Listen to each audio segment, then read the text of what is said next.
마음 준비되셨습니까?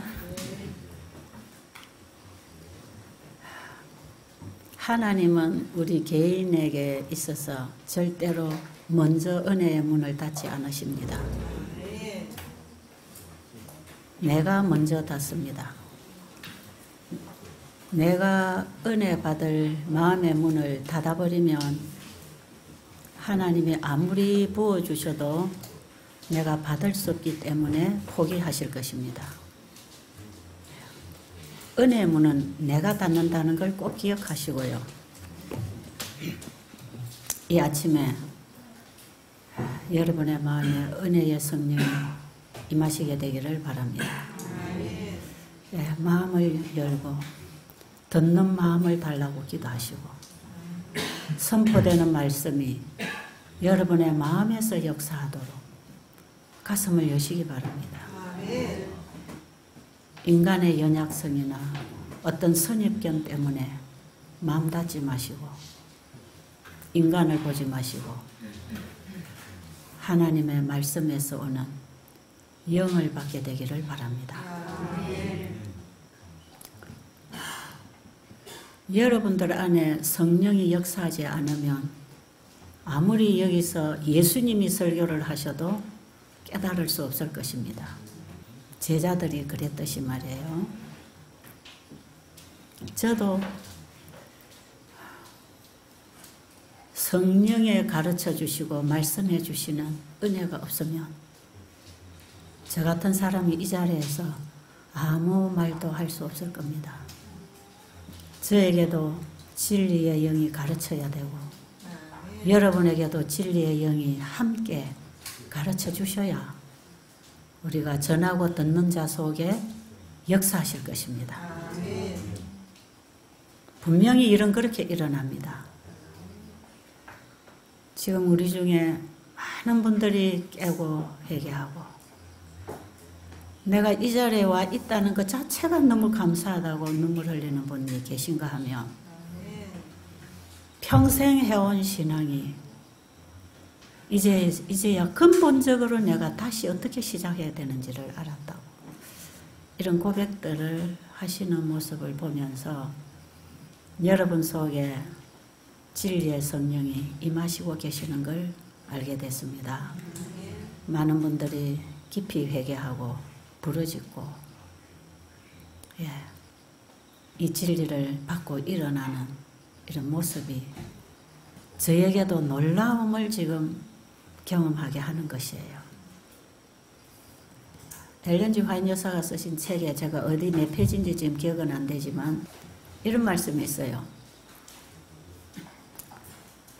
우리가 그동안에 수개월에 배워왔다, 수년 동안 배워오던 것을 마지막 성령이 임하시게 되면 수개월 내에 다 깨닫는다고 되어 있어요.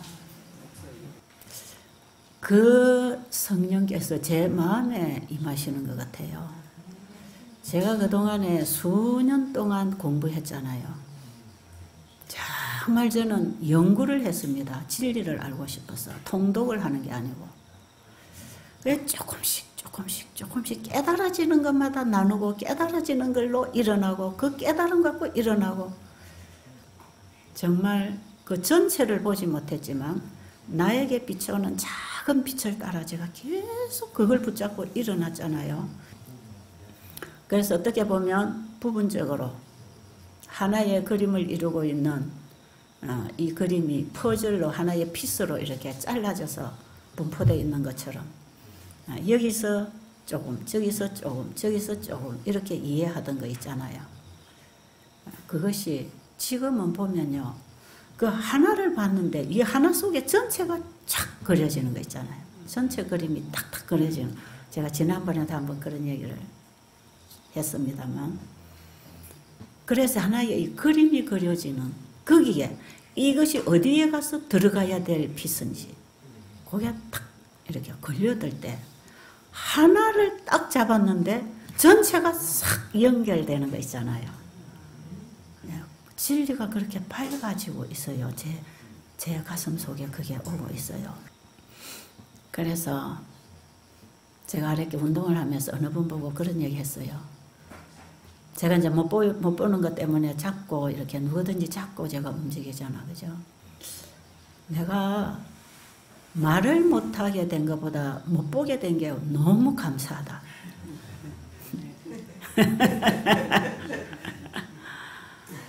내가 못 보는 것은 옆에서 누가 보는 사람이 도와주니까 운동도 할 수 있고, 책도 읽을 수 있고, 밥도 먹을 수 있고, 옷도 입을 수 있고, 다 할 수 있는데, 이 내 속에 있는 이거는, 이 말을 못하면 이걸 전달할 수가 있나요?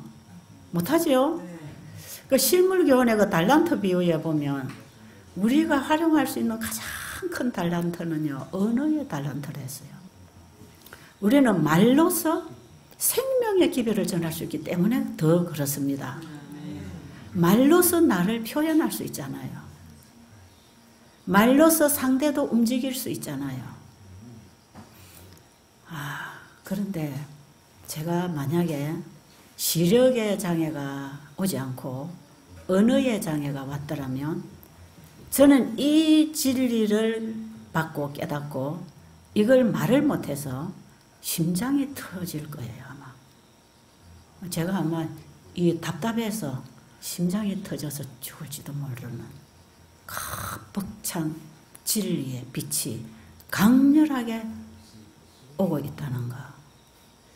그래서 제가 그런 표현을 했죠. 아마 내가 어느 장애가 왔으면 이걸 나누지 못해서 아마 여기에 차서 터져버렸을 거라. 그런 심정이에요. 그런 심정.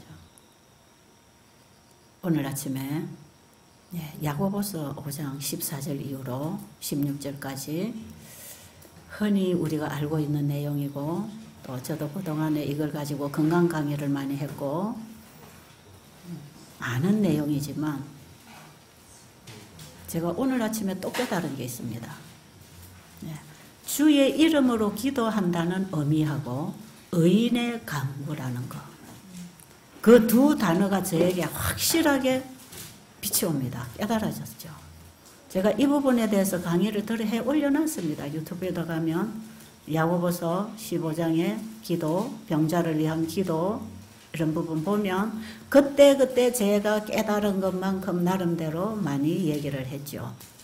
그리고 옛날에 제가 교회 다니면서 환자가 생기면 목사님, 장로님들 같이 환자 집에 방문을 갑니다. 그러면 야고보서 5장을 펴놓고 환자를 위해서 기도해 줍니다. 읽어주고 기도하고 여기에 하나님이 약속하셨잖아. 주의 이름으로 기도하면 병자가 고쳐진다고 했으니까 의인의 간구는 역사하는 힘이 많다고 하니까 우리가 딱 회개하고 기도하자. 그래서 기도 참 많이 했거든요. 그런데 병자가 나아요? 안 나아요? 그게 안 낫는 게 맞더라고요. 그게 나았다면 만약에 이거는 하나님의 율법을 무너뜨리려고 계획하고 일어나는 사단의 역사가 일어날 수도 있었을 것입니다. 그런데 이 야고보서 5장이 언제부터 이게 이루어지기 시작하냐 하면요. 제가 이 건강기별을 깨닫고 사람들에게 건강기별을 적용시키고 가르치고 봉사하는 그 현장에서 그 일로 인해서 그 현장이 내 집이든지 그 환자의 집이든지 또 이런 이 수양원이 이렇게 되어서 이곳에든지 그 말씀이 그대로 이루어져서 병든 자가 일어나는 역사를 보게 되는 것은요. 하나님이 주신 건강기별, 복음 말씀이 생활에 실천될 때 그 역사가 일어났어요. 디모데전서 2장 19절에 보면 주의 이름으로 기도하는 자들은 모든 불의에서 떠날지어다 그랬죠. 우리가 주의 이름으로 기도만 하면서 내 마음과 삶 속에 회개와 변화가 일어나지 않는다면 아무 도움이 없다는 거죠. 잠언서에 보면 이런 기도는 우리가 기도하면서 율법을 범하고 있을 때 하나님은 그 기도를 가정히 여기신다 그랬어. 그래서 제가 야고보서 5장에 기도를 하고 있는 현장이 이 우리 베델 수양원이다. 그렇게 생각을 하고 늘 사람들에게 말씀을 가르치고 생활의 개혁이 일어나도록 건강 원칙을 가르치고 순종하도록 교육을 시키면서 야고보서 5장의 기도를 저도 하고 환자들도 함께 하는 곳이 지금 이 베델 수양원입니다. 병자가 낫더라고요. 진짜 나아요. 그런데 이번에 여러분이 받은 교재 속에 오늘날 왜 기적이 덜 중요한가? 엘렌 G. 화이트는 이적을 행하지 않았다. 이 건강기별을 우리에게 풀어준 이분은 병자를 치료할 때에 기적을 행하지 않았다는 거예요. 한 번은 어느 자매가 화이트 부인에게 와서 우리 동네에 지금 전염병이 와서 동네 사람들이 다 죽어가고 있는데 우리를 위해서 기도해 좀 해달라고 화이트 부인에게 요청을 했어요. 그랬더니 이분이 하신 말씀이 기도를 해주고 보낸 게 아니고요. 빨리 집에 돌아가서 쓰레기 더미를 다 치우고 세균이 서식할 수 있는 전염병균이 와서 자리 잡을 수 있는 모든 오물을 청소하고 소독하고 집안 청소를 하라 그랬어요. 반드시 병이 오는 길이 있고 원인이 있으니까 그걸 해결하라는 것이에요. 이 말씀 속에는 참 많은 내용이 포함되어 있습니다. 지금은 예수님 당시에 병자를 고치는 것 같은 그런 기적적인 방법으로 병자를 고치지 않는다고 말씀하셔요. 왜? 사단이 예수님의 하는 그 일을 가지고 와서 모조해서 병자 고치는 일을 행사할 것이기 때문에 오늘날 하나님의 종들은 그런 방법으로 일할 수 없다. 다른 방법으로 일한다는 거예요. 그래서 이런 건강기관을 세우라는 거예요. 요양, 위생병원을 세우고 이런 건강기관을 세워서 아픈 사람들에게 맑은 공기 마시게 하고 깨끗한 물을 마시고 운동을 하고 잠을 자고 환경을 깨끗하게 만들어주고 옷 입는 법, 먹는 법, 마시는 법, 사는 법을 가르쳐줘라. 이것이 잘못되어 병들어가고 있다는 겁니다. 이런 치료제들은 너무나 강력한 효력 때문에 부작용이 전혀 없는 치료제들이다. 이번에 여러분 받은 교재 속에 이거 다 들어있습니다. 천년치유 건강원리 부분에 다 들어있어요. 예.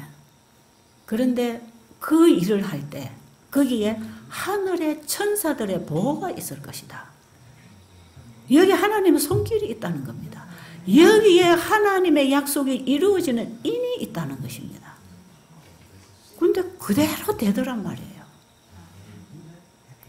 그래서 제가 이 일을 하면서 예수님이 병자 치료하시고 의료 선교사로 제자들을 내보내실 때에 가르쳐 주신 그 의료 선교 복음이 뭔지를 이걸 어떻게 해야 되는 것을 구체적으로 제가 알게 됐어요. 사실 여러분들은 이곳에 오셔서 성경의 치유, 그것이 오늘날 어떻게 일어나는가? 오늘날 예수님 당시 치유가 일어났고 제자들이 했는데 오늘날 우리는 어떻게 일할 것인가? 오늘날 인간의 문명이 자연을 파괴하고 하나님을 도전하고 일어나는 사단의 세력에 의해서 전 인류가 하나님이 세운 법칙을 무시하고 하나님의 법을 짓밟고 하나님의 권위에 도전하고 하나님을 불신하고 그분의 말씀에 불순종하고 살아가는 이 세상에 범람하고 있는 죄악과 질병과 고통을 하나님은 아십니다. 이런 상황에서 우리가 그들을 어떻게 봉사해야 될 것인가? 건져내라는 것입니다. 거기서부터 건져내라는 것입니다. 이게 건강기별과 복음사업입니다. 예. 절대로 하나님의 성령의 역사가 없이는 우리는 음식물 하나도 절제할 수 없습니다. 내 의지로 식욕을 억제 못합니다. 여기는 하나님과 연결하는 강력한 신앙으로만 해결할 수 있는 중독성이 우리 안에 있단 말이에요. 그래서 복음과 함께 이 건강개혁을 하는 의료성교 사업을 펼쳐서 백성들을 많은 고통으로부터 건져내라는 것이거든요. 그래서 여기서 일을 하게 되고 이 일로 인해서 수많은 환자들이 낫게 되면서 저는 야고보서 5장 14절로 있는 그 내용이 오늘날 이 시대에도 그게 이루어지는 걸 저는 믿거든요. 그렇잖아요. 이 성경이 이루어지는 건데 우리가 적용을 잘못하고 이해를 잘못하고 순종을 안 해서 안 되는 것을 저는 항상 아픈 집에 가서 기도하고 오면 허탈했어요. 왜? 환자는 여전히 아프고 병원에 가든지 죽든지 그렇거든요. 그래서 제가 그랬어요. 이 성경이 뭐가 우리에게 도움이 되느냐. 이 성경 읽어가 아는 거하고 우리하고 무슨 상관이 있느냐. 이 현실적으로는 다 불가능한데 성경 펴고 읽고 기도해도 안 되는데 그래서 저는요 30년 동안 교회를 다니면서 하나님을 몰랐고 성경을 볼 줄을 몰랐어요. 그런데 그 이후 오늘날까지 2년간 60이 넘도록 제가 60년 이상 교회하고 관계해서 제 삶을 만들어 나온 사람인데 정말 예수님을 모르고 30년 조금 알아가면서 자라오는 과정 지금 30년이 지나고 있는 것입니다. 그런데 그 후반부 제 신앙생활은 그 전반부의 30년 신앙하고는 하늘과 땅 차이로 변화가 일어났습니다. 하나님에 대한 제 자세와 태도와 신앙이 달라졌습니다. 창조주를 알았지요. 창조주. 안식일 예배가 뭔지를 알았습니다. 내가 어디서부터 왔는지를 알았고 어디서부터 배우고 살아야 되는지를 알았고 하나님의 말씀이 만물을 만들어낸 능력이 있다면 하나님의 말씀은 내 인생을 만들어줄 것입니다. 그 말씀을 따라 주어진 빛을 따라 걸어왔을 때 제 삶은 하나님의 말씀 속에서 이루어져 나왔다는 것이 확실합니다. 제가 걸어올 수 있는 길을 걸어온 게 아니라 그 말씀이 저를 이끌어온 삶, 그것이 저의 삶이고 일이고 말이고 분명히 하나님의 말씀은 살아있고 죽은 우리를 일으켜 생명이 되게 합니다. 성령으로 사는 사람으로 만들어주셔서 말씀이 육신으로 정령되어 나오는 예수의 증거를 받은 제자가 될 수 있다는 것입니다. 예수님은 하나님의 말씀을 현실로, 몸으로, 말씀으로, 일로 나타내심으로 하나님의 말씀을 증거하신 증인으로 일을 하셨지 않습니까? 예수님이 일하신 모든 일은 하나님의 말씀에 기록된 대로 되어야 하리라. 하나님의 말씀대로 되라고 하는 거죠. 하나님의 말씀에 기록되어서 돼. 이렇게 기록되어 있지 않느냐. 예수님은 그래서 말씀이 육신으로 태어나신 분이지만 말씀이 육신으로 사신 분입니다. 그래서 하나님의 말씀이 뭔지 사단으로부터 속임을 받아서 하나님의 말씀에 대한 불신으로 불순종의 죽음으로 빠져가는 우리 인류들에게 하나님의 말씀을 증거해서 하나님의 말씀의 창조력을 보여주시는 분으로서 그분은 오직 하나님의 말씀을 회복하는 진리를 회복하는 그 일을 예수님이 하셨어요. 하나님을 증거했습니다.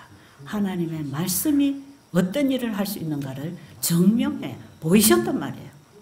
예수님을 믿고 따르는 제자들도 바로 예수님이 하나님의 말씀을 증거할 때 분명하게 그 말씀이 이루어진 일을 보여주면서 증거해 나간 것처럼 그 예수의 증거를 받은 우리도 그 예수의 믿음과 하나님의 계명과 예수 믿음을 가짐으로 예수의 증거를 가진 자가 될 것입니다. 요한계시록 12장 17절이 바로 마지막 때에 사단이 분노하여 없애버리려고 하는 그 백성들이 하나님의 계명과 예수의 증거를 가진 여자의 남은 자손을 없애버리려고 전쟁을 일으킵니다. 사단이 분노하는 사람은 열심히 교회 다니는 사람이 아니고, 열심히 교회 다니는 사람이 아니고, 열심히 설교하고 선교하고 봉사하는 사람이 아니고 예수의 증거를 가진 자들입니다. 이게 틀림없어요. 말씀이 자꾸 이렇게 보여주십니다. 이거는 맞아요. 우리는 말씀을 먹고 살아야 합니다. 우리는 말씀을 먹고 사는 영적 존재로서 생명이 되어야 합니다. 우리는 육으로만 사는 사람이 되어서는 안 되죠. 그래서 우리 이제는 말씀으로 돌아가야 합니다. 자, 그러면 오늘은 야고보서 5장 14절로 16절에 나오는 그 말씀 중에 그게 두 단어가 뭔지를 제가 풀어드리면, 아, 바로 이거였구나. 제가 오늘 아침에 너무나 확실한 예수님이 제 가슴 속에 또다시 힘을 주시는 확실한 증거가 있었어요. 자, 한번 읽고 지나갈까요? 네, 14절부터. 너희 중에 병든 자가 있느냐? 저는 교회의 장로들을 청할 것이요 그들은 주의 이름으로 기름을 바르며 위하여 기도할지니라. 주의 이름으로 기름을 바르며 위하여 기도할지니라. 주의 이름으로. 기름은 성령을 상징합니다. 그죠? 성령과 예수님의 보혈의 피로서 우리의 기도가 올라가고 드려지고 있는 거 아니겠어요? 자, 그 다음에 믿음의 기도는 병든 자를 구원하리니 주께서 저를 일으키시리라. 혹시 죄를 범하였을지라도 사하심을 얻으리라. 이러므로 너희 죄를 서로 구하며 병 낫기를 위하여 서로 기도하라. 의인의 간구는 역사하는 힘이 많으니라. 네, 의인의 간구는 역사하는 힘이 많으니라. 그 내용하고 주의 이름으로 기름을 바르며 위하여 기도하라는 의미가 딱 같은 의미예요. 같은 의미인데 이것이 무슨 뜻을 가지고 있는지, 예수님의 중보에 대해서 지금 얘기를 좀 하려고 합니다. 디모데전서 2장 5절에 보면 한 중보자가 우리를 위해서 중보하고 계신다고 하는 그분이 예수 그리스도입니다. 그 예수 그리스도는 영원 전부터 우리의 중보자십니다. 범죄하기 이전에도 하나님과 우리 사이에 영원한 중보자이셨습니다. 우리가 이 셋째 천사의 기별이 참된 믿음으로 말미암으리라 그랬죠. 아버지의 품성을 아들을 통해서 우리에게 주겠다는 거 아닙니까? 그래서 예수를 믿음으로 말미암아 아버지와 하나 되는, 아버지의 그 속성과 품성과 하나 되는, 하나로 연합되는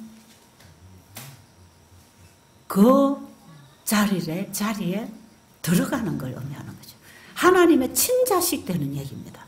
그분의 아버지 안에 있는 생명을 아들을 통해서 우리에게 넣어주셔서 아들을 통하여 우리를 하나님의 아들 만들어줍니다. 그래서 성경에 보면 잠언서에도 보면 내 아들아 이런 말씀 많이 하죠. 그리고 예수님이 제자들에게 기도 가르쳐 주실 때 하늘에 계신 우리 아버지여 이렇게 부르라 그랬죠. 우리가 하나님을 아버지라고 부르는 거나 하나님이 우리를 내 아들아 하는 그 아버지와 아들의 관계를 우리에게 허락해 주신 것은 예수 그리스도로 말미암아 되는 것입니다. 그래서 우리가 예수가 없으면 아들도 안 되고 아버지라고 부를 자격도 다 상실해서 아버지가 안 되는 것이에요. 그러니까 성경의 모든 허락은, 약속은 예수님을 중심으로 허락된 약속입니다. 이 성경에서 예수님이 빠지고 이 말씀 약속과 율법만 가지고 있으면 불가능입니다. 하나님이 내 아버지가 될 수도 없고 아버지가 나에게 내 아들아 할 수도 없어요. 오직 예수님으로 말미암았으면 이 관계가 회복되는 것입니다. 그럼 원래 아버지와 아들 사이에 내가 있었단 말이에요. 그렇습니까? 원래 창조 때도 아버지 속에 있는 모든 것을 아들을 통하여 만들어 내셨습니다. 그 아들이 요한복음 1장 1절로 보니까 태초에 말씀이 계시니라.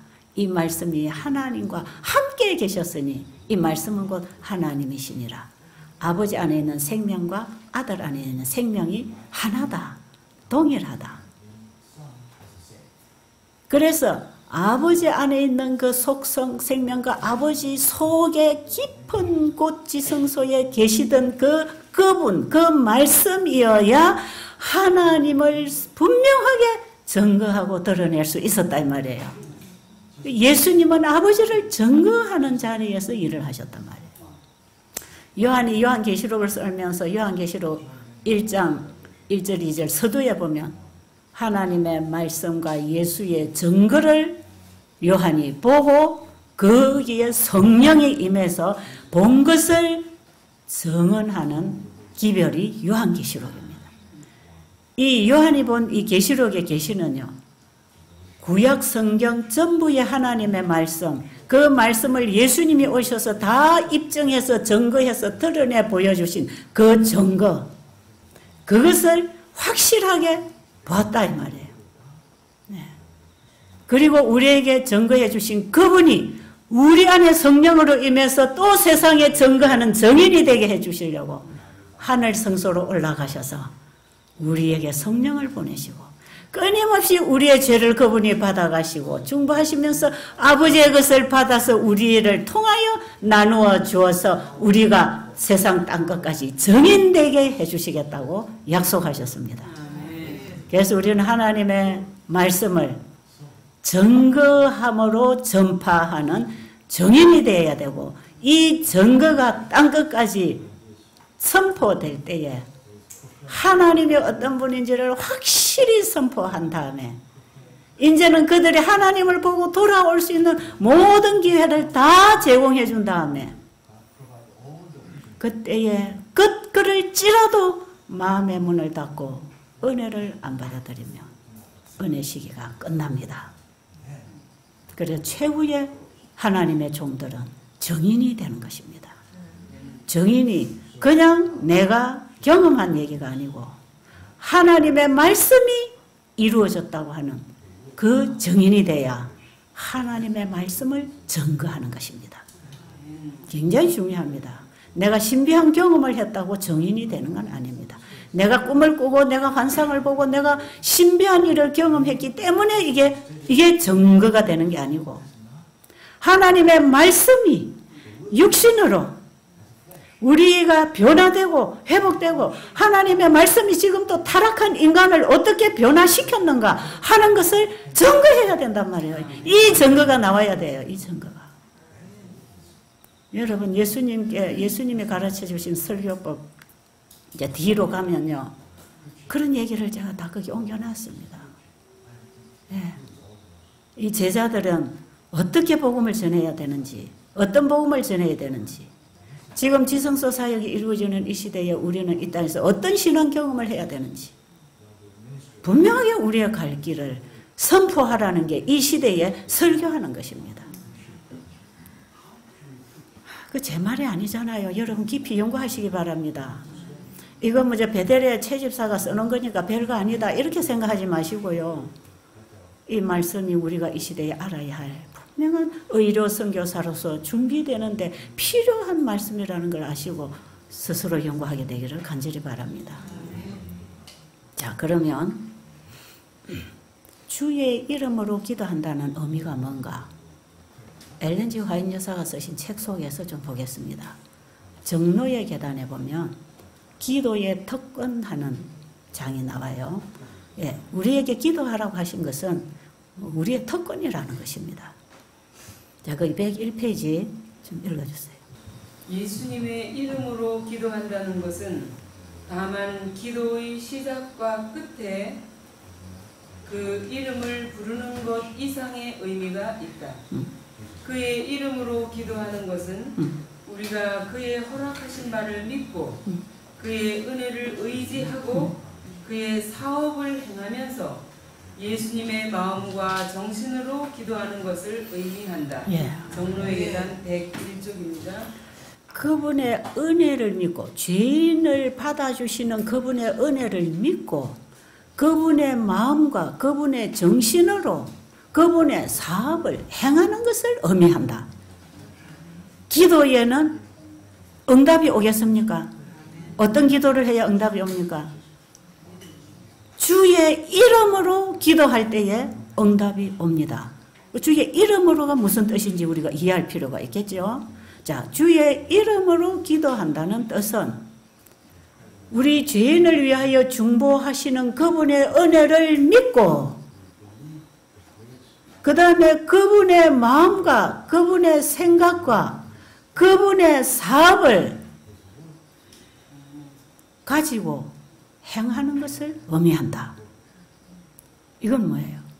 내가 하는 게 아니고 그분을 의지하고 그분의 생각과 그분의 마음으로 그분이 하시려고 하는 그 일을, 그 계획을 나를 통해서 하게 된다 이 말이죠. 그 일을 행하면서 하는 이건 행위가 아니고 내 안에 계신 그리스도가 하게 해서 하는 것. 어제 아침에 읽었죠? 하나님의 말씀은 지켜졌고 그렇죠. 마지막 늦은 비에 하늘의 빛을 전파할 이 백성들이 곳곳에서 높은 산과 낮은 산에서 빛을 비추고 있는데 그들이 가는 곳마다 하나의 기념비가 세워졌는데 어제 읽은 말씀이에요. 여러분 교재 속에 있습니다. 그 기념비가 뭡니까? 하나님의 말씀이 이루어낸 기념비 아닙니까? 그런데 이 기념비를 그들이 가는 곳마다 기념비가 서게 됐는데 그들에게서는 하나님의 말씀이 지켜졌고 하나님의 말씀이 지켜지는 곳에는 기념비가 서는 것입니다. 무슨 기념비가요? 하나님이 이루셨다는 기념비 말이에요. 그래서 예수의 증거를 가진 자들은 이런 기념비를 세우는 자들이에요. 자, 그 다음 한번 읽어봐 주세요. 이건 제가 책명을 못 적어서 그냥 내용만 읽어드릴게요. 우리가 기도를 드릴 때 하나님께서는 우리의 죄를 보지 않으시고 우리 안에 계시는 그리스도를 보신다. 자, 보세요. 믿음으로 말미암은 의인은 내 안에 내가 죽고 누가 계신다고요? 예수님이 계셔야 내 안에 예수님이 계셔야 예수님의 중보로 말미암아 그분의 이름으로 말미암아 하나님의 의가 나에게 전가되고 우리의 기도가 그분의 기도로 말미암아 내게서 이루어진다 이 말이에요. 그러니까 믿음의 의 예수님을 받아들이는 칭의의 경험으로 하나님의 자녀가 되는 경험에 들어갔을 때 주님으로 인하여 하나님이 우리 아버지가 될 때 아버지 것이 다 내 것이 됩니다. 그 하늘의 모든 선물이 우리에게 주어집니다. 누구를 통해서요? 아들을 통해서. 그래서 여러분 온 성경의 복음 이 참된 믿음으로 말미암으이다. 세제천사기별은 참된 믿음으로 말미암으이다. 그러니까 내 아들아 할 때 하늘에 계신 내 아버지여 하고 부를 때 우리가 하늘에 계신 우리 아버지여 예수님이 그렇게 기도했죠. 너도 나처럼 아버지라고 불러라 이 말이에요. 그건 뭐예요? 예수님을 믿는 조건에서 아버지가 된다 이 말이에요. 그러니까 여러분 예수를 믿는다는 게 뭡니까? 내 안에 주인이 바뀌었다는 것입니다. 예수 그리스도를 믿음으로 말미암아 내 마음에 영접한다는 것은 어저께 우리 정관배 목사님 말씀 속에서 아이를 출생시키는 아이를 잉태해서 아이를 출생시키는 그 고통 여인의 고통 중에 가장 큰 고통은 바로 그 고통이에요. 그런 고통 자기를 포기하는 데는 그런 고통이 따른다는 것입니다. 이것을 예레미야서에는 보면 너희가 전심으로 나를 찾고 찾으면 만나리라. 전심입니다. 다 전심으로 제가요, 우리 첫애, 우리 선아를 낳을 때에 한 이틀을 아이를 털어놨어요. 참 애가 빨리 안 나와가지고 굉장히 힘들었어요. 나중에는 막 배가 틀고 아픈데 그냥 제가 뭐라고 했냐면, 이 애가 안 나와도 좋으니까 안 아프면 좋겠다. 그만이 나오려니까 이렇게 아픈데, 그만 안 나와도 되고, 안 아프고 그냥 가만히 뱃속에 있는 게 좋겠어. 그 정도로 이걸 놔버리면 얼마나 시원하겠습니까? 얼마나 편안하겠습니까? 그런데 그 고통이 너무 심하니까, 그만 나오지 말고 아프지 마라. 제발 나 못 살겠다. 그 출산하는 고통, 내가 깨어지는 고통은 그 고통이 와야 됩니다. 죄의 고통을 경험할 때 깨집니다. 우리에게 죄를 가르쳐 주시고 해결을 시키시는 성령이 임할 때, 회개의 영이 임할 때 죄를 토해내는 참된 회개가 일어나므로 내가 죽어지고 예수님이 임하십니다. 이런 내가 깨어지고 부서지고 반석에 깨어져 가루가 되는 이런 거듭남의 경험 없는 사람들이 단상에 서서 설교하고 있기 때문에 생명이 전달되지 않는다는 것입니다. 여러분, 이거는 예수님의 설교법에다 나오는 제 얘기가 아니에요. 죄송합니다. 여기 목사님들이 많이 계시는데 대단히 죄송하지만 이해해 주시고, 네, 저를 불쌍히 여겨 주시기 바랍니다. 제가 이런 말을 안 하고 싶지만 말씀이 그렇게 하니까, 또 이것이 지금 오늘날 문제가 되어 있으니까 어떡하겠습니까? 네, 듣든지 아니 듣든지 가서 외치라 그랬지요. 예, 그 백성들 앞에 서려면 내가 네 이마를 굳게 해주겠다. 내가 네 앞니마를 좀 굳게 해주겠다. 예, 듣든지 안 듣든지 하나님의 말씀이 이러하다 가서 가르쳐줘라. 그게 이 시대의 셋째 천사 기별을 가지고 전하는 사람들의 신앙이 되어야 합니다. 그래서 이 복음을 전하면 핍박이 온답니다. 하나님의 말씀으로 예수님의 보혈의 피로 젖어서 순간순간 회개의 경험을 통하여 빛을 잡받고 있지 않는 자들은 이걸 거부한다 그랬어요. 반대하고 핍박한다 그랬어요. 뭐 그렇게 어렵게 구원을 받느냐고. 구원을 그렇게 어렵게 받느냐고. 여러분, 우리의 구원을 예수님은 어렵게 이루어 주셨습니까? 우리를 구원하기 위하여 예수님의 희생이 작은 것입니까? 안 그렇지요? 그 이루신 구원 우리가 받는데 이 죽을 목숨 포기하는 게 뭐가 그리 억울합니까? 가지고 있으면 썩어지고 없어질 한 줌의 흙으로 돌아갈 이 육신이 뭐가 그리 소중하다고 그거 바치는데 그렇게 억울하고 망설일 필요가 없지 않습니까? 만약에 이 큰 구원을 보았다면 당장 자기하고 예수님과 하고 바꾸려고 할 것입니다. 그러지 않겠어요? 아직도 우리는 그 구원을 보지 못해서 받으려고 나를 포기 안 하는 것이지요. 그런데 이 우리의 기도, 주의 이름으로 기도한다는 그 의미는 내 소원을 하나님께 올리는 게 아니고 내 안에 나는 죽었기 때문에 내 안에 계신 예수님의 소원이 나의 소원이 되고 나의 소원이 예수님의 소원이 되어서 아버지 앞에 올라간다는 것입니다. 그런데 그 예수님의 소원이 나의 소원이 돼서 기도한다 할지라도 나의 기도는 너무나 가정스럽고 죄인이 드리는 기도이기 때문에 예수님의 중보의 보혈의 피, 보혈의 향이 그게 섞어져야 아버지가 간합하실 수가 있답니다. 그 은혜를 믿고 이게 주의 이름으로 기도한다는 것이고, 이렇게 기도할 때 아버지께서는 예수님의 기도를 받으시고 이 중보자이신 예수님의 기도를 들으시고 예수님에게 응답해 주신 것을 예수님은 자기의 보혈의 피로 우리의 가정한 죄를 사하시고 우리에게 그 응답을 주셔서 우리를 통해서 응답이 이루어지게 하신답니다. 이게 우리가 기도할 때 기도 응답이 오는 과정입니다. 여러분, 구원받는 과정도 세 천사기별 세 단계의 신앙 경험을 통해서 들어간다 그랬잖아요.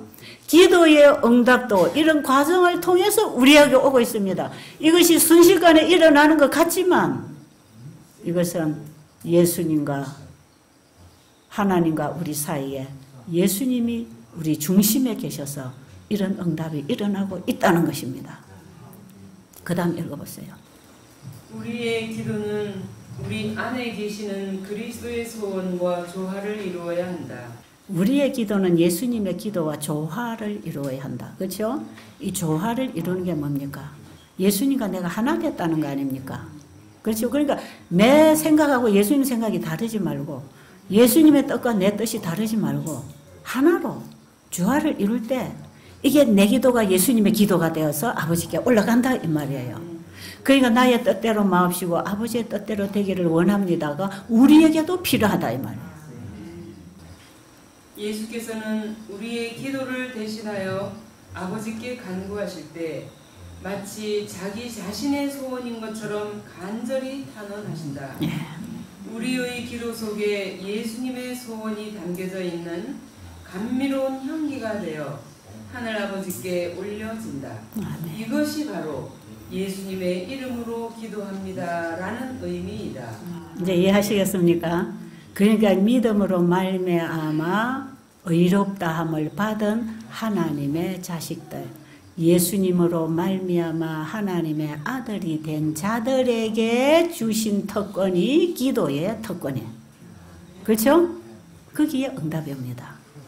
그러니까 우리 인간과 하나님 사이에 예수 그리스도는 절대로 안 계시면 안 되는 분. 그 예수님을 오늘 여러분 그분에게 여러분의 믿음을 고정하시기 바랍니다. 자, 그 다음에 하나 더 읽어주세요. 로마서 8장 26절 주의 말씀입니다. 네, 복음 성경 없는 분 계시죠? 한번 읽어보세요. 예수 그리스도는 제단 앞에 서서 매 순간마다 계속해서 세상 죄를 위한 희생 제물을 드리시는 분으로 표상되어 있다. 죄가 계속 범해지기 때문에 중보자를 통한 속죄의 희생은 필수적인 것이다. 회개하는 사람이 죄의 자복 등은 참된 신자들에게서 향연처럼 하늘 성소에 올라가지만 그것들은 타락한 인간의 입술에서 나온 것이기 때문에 매우 불결해서 오열로 정결케 되지 않으면 하나님께는 아무 가치가 없는 것이 될 것이다. 예, 여러분 잘 들으셨나요? 네. 우리가 이 땅에서 하나님께 올리는 기도는 너무 더럽고 불결해서 예수님의 향이라고 하는 것은 중보의 피를 말하는 것이에요. 그 중보의 피가 없이는 아버지 앞에 간합이 안 된답니다. 그것들은 순결한 가운데 올려지는 것이 아니다. 만약 하나님의 우편에 계신 중보자께서 그의 의로 모든 것을 정결케 하여 드리지 않으면 하나님이 간합하실 만한 것이 못 된다. 지상 장막에서 올라가는 모든 향연은 정결케 하시는 그리스도의 핏방울이 적셔져야 한다. 아멘. 여러분 지상이 어디입니까? 이 땅에서 죄인들이 올리는 모든 기도는 하나님 그 기도 들어주실까요? 들어주실까요? 누구를 통해 들어주십니까? 예수님의 보혈의 피가 묻어야 아버지 앞에 올라갑니다. 여러분, 나는 봉사 잘한다고 자랑하는 마음이 생깁니까? 나는 선교사로서, 나는 복음 전도자로서, 내가 의료 선교사로서, 내가 많은 영혼들에게 봉사도 하고 복음도 전하고 훌륭하게 일을 하고 똑똑하고 말도 잘하고 이 모든 착한 행실도 우리 인간학에서 올라가는 것은 가정한 게 들어있습니다. 맞습니까? 제가 늘 그 얘기하지요. 내 속에 깊이 들어있는 이기심은 주는 거기서 나를 본다. 주는 거기서 나를 본다고요. 자, 보세요. 제가 이거 좀 우스운 예지만 하나 해드릴게요. 예를 들면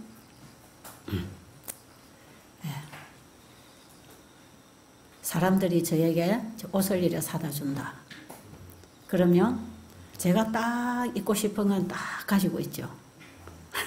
그걸 안 입어도 되겠다 싶으면 입을 만한 사람에게 주는 것이죠. 근데 그 사람이 그 원장님이 입고 있는 거 참 예쁘다 그래갖고 제가 잘 주지 않아요. 이건 내가 꼭 이거는 필요하다 하면 그래요. 그리고 내가 딱 쥐고 있는 거죠. 그리고 주어도 될 만하면 이거 입으면 이게 좋아요 하면 주는 거죠. 그 좋다 그러면 주지요. 근데 싫어요 하면 또 좋아하는 사람 줘야 되는 거죠. 그죠? 그런데요. 제가 이렇게 지금까지 그동안에 내 손에 많은 재정도 들어오고 뭔가 들어왔잖아요. 근데 이걸 또 불쌍한 사람 오면 준다고요. 근데 이거 조금 줘갖고 이 사람에게 별 도움이 안 되는데 나는 내가 쓸 것도 나누는 거야. 그러고 주는 거야. 배가 고프면 밥상 받으면 내가 입에 먼저 들어가. 너 밥 먹냐 안 먹냐 따지고 올 것도 없이 내가 배고프니까 집어넣는 거야.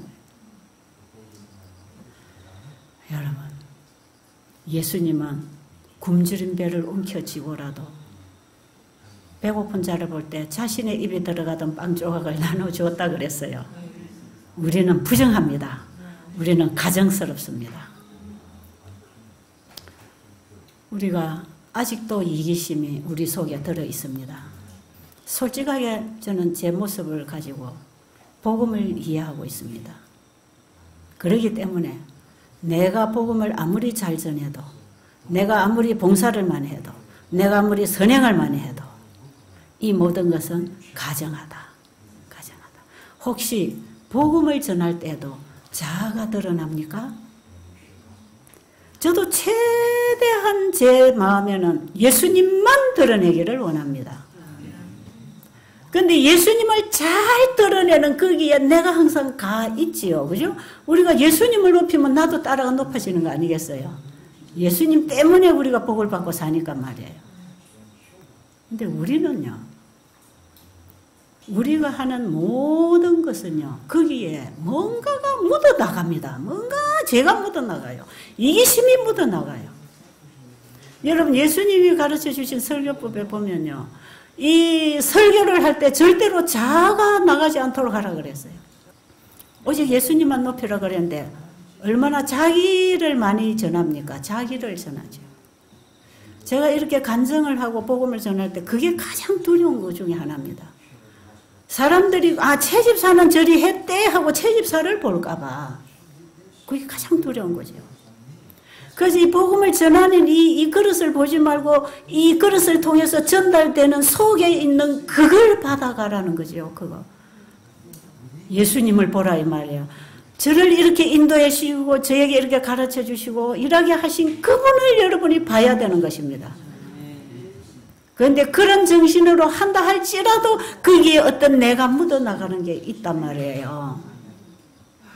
그래서 우리가 이 땅에서 하는 봉사나 설교나 우리가 이 땅에서 하는 모든 착한 행실 그것까지도 더러운 죄가 묻어가기 때문에 예수님의 중보의 피, 그분의 향이 없이는 아버지 앞에 간합이 안 되는 겁니다. 여러분 좋은 일 많이 했다고 하나님이 우리 선행을 받아서 우리를 높게 평가해 주는 거 없습니다. 없습니다. 이거 우리 아십시다. 없습니다. 이거. 자기 자랑할 거 뭐가 있습니까? 나는 죄인 중에 괴수고 오직 자랑할 건 예수님밖에 없잖아요. 바울이 이 예수님을 아는 사람이었어요. 그렇잖아요. 여러분 우리 안에 성령이 임하시면 그걸 가르쳐 주실 것입니다.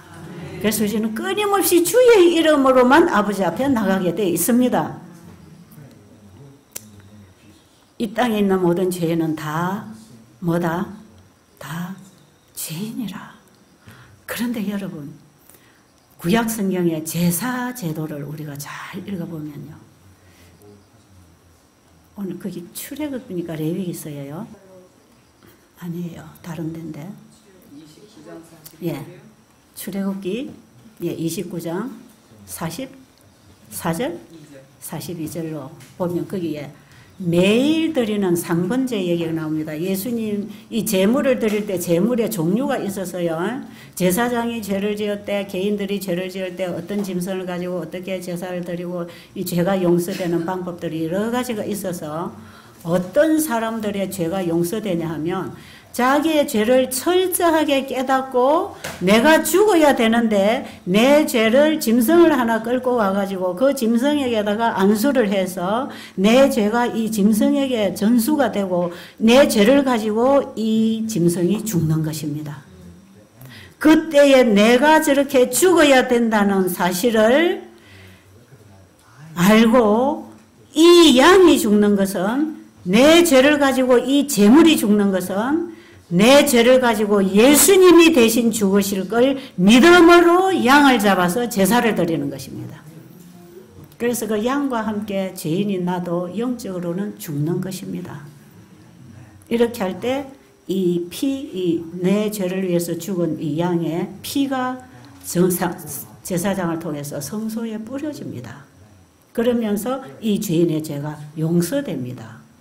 용서된 이 죄가 대제사장이 대속죄일 날 1년에 한 번씩 지성소에 들어가서 성소를 정결하게 하는 일이 일어나는데 회개한 죄인들의 죄가 성소의 피에 휘장에 뿌려져서 그게 더러운 죄들이 가득한 성소를 다 죄를 도말해서 정결하게 청소하는 날이 1년에 한 번씩 마지막에 대속죄일에 대제사장이 지성소에 들어가서 하는 일입니다.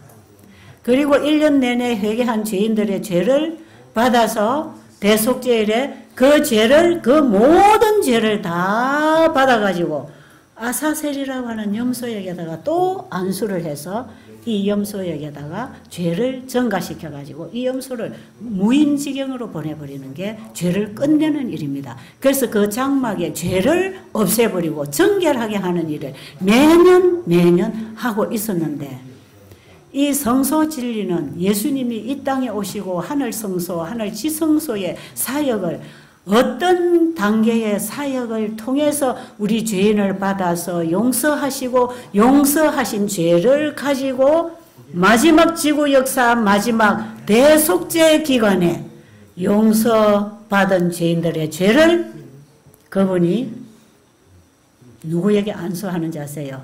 자기의 피로서 우리 죄를 받아서 죄를 갖다 준 장본인 사단에게 옮겨서 이 지구 장막의 죄를 끝내고 죄는 없애버리는 겁니다. 이게 성소 정결. 다니엘서 8장 14절에 2300주야까지니 그때에 성소가 정결하게 되리라 하는 그 성소 정결이 예수님이 역사적인 대속죄 사업에 들어가셨다는 걸 알리는 기별이었습니다. 이게 예언을 통해서 적당한 시기를 알려줬는데 2300주의 예언을 연구를 해보니까 이게 1844년이 바로 2300주야가 끝나는 해고 그때 예수님이 지성소로 들어가셔서 속죄 사업을 하고 계시고 지금도 그 일을 하고 계시는 때에 우리가 살고 있습니다. 이걸 알려주는 게 현대기별을 전하는 거라 그랬어요. 셋째 천사 기별은 예수님이 지성소에 들어가신 이후에 이 땅에 선포되는 기별이었습니다. 이는 심판의 기별입니다. 양과 염소를 분리하는 기별이고 의인과 악인을 분리하는 기별이기 때문에 모든 죄인들에게 세상에 주님께로 돌아오라고 하는 큰 외침을 보내야 되는 기별입니다.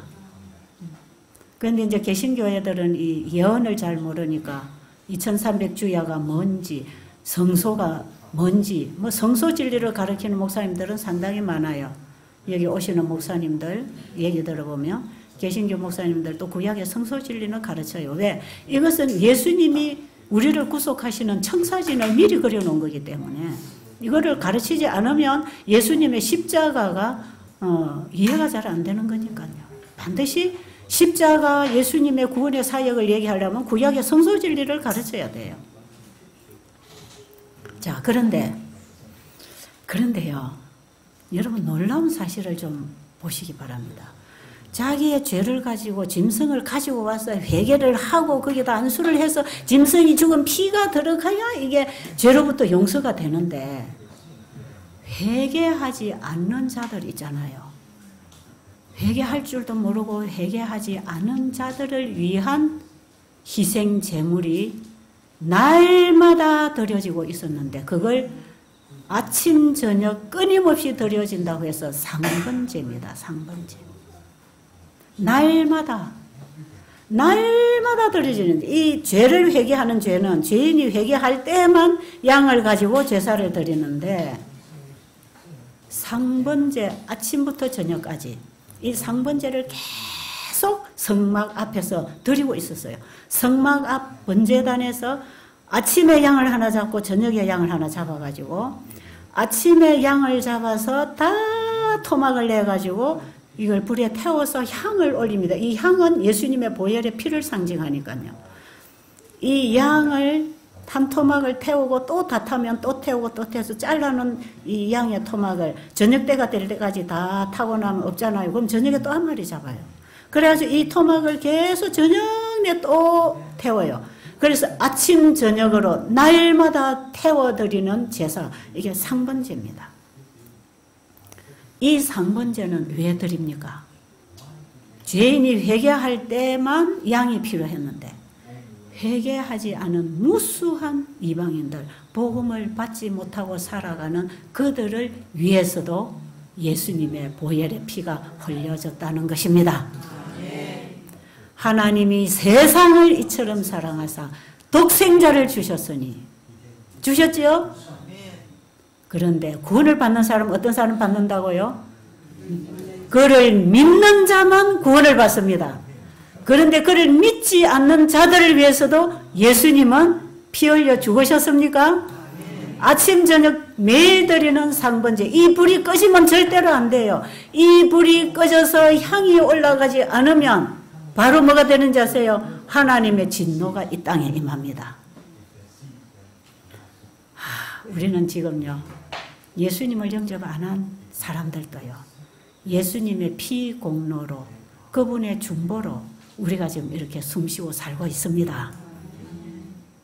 우리의 중보자이신 예수님, 그 예수님, 저는 이 말씀을 깨달으면서 오늘 아침에도 제가 내가 숨쉬는 거 이 자체도 주님의 보혈의 중보의 은혜를 입고 있구나. 만약에 그 중보의 피가 끊어지면 바로 이 땅에 뭐가 내립니까? 칠재앙이 내립니다. 그럼 이 땅에 이 죄로부터의 그 모든 보호를 우리가 지금 받고 있는 것은 예수님의 중보가 지금도 계속 아버지 앞에 올라가고 있다는 것이에요. 예수님 감사합니까? 예수님 너무 감사합니다. 너무너무 감사하잖아요. 그래서 내가 지금 구원 얻을 은혜 기회를 지금 가지고 있잖아요. 아직도 회개하지 않은 이 죄인들을 주님은 기다리고 계십니다. 내가 너를 위하여 중보하고 있으니 빨리빨리 내게로 돌아오라고. 착한 일 한 사람은 구원해 주는 게 아니단 말이에요. 우리가 지은 모든 죄는 내가 원해서 지은 게 아니고, 죄가 나로 하여금 끌고 다녀서 죄를 짓도록 나를 이렇게 만들어 놨기 때문에, 그거 네가 고의로 지은 거 아니니까 내가 다 책임졌으니까 도피성으로 오라는 거 아닙니까?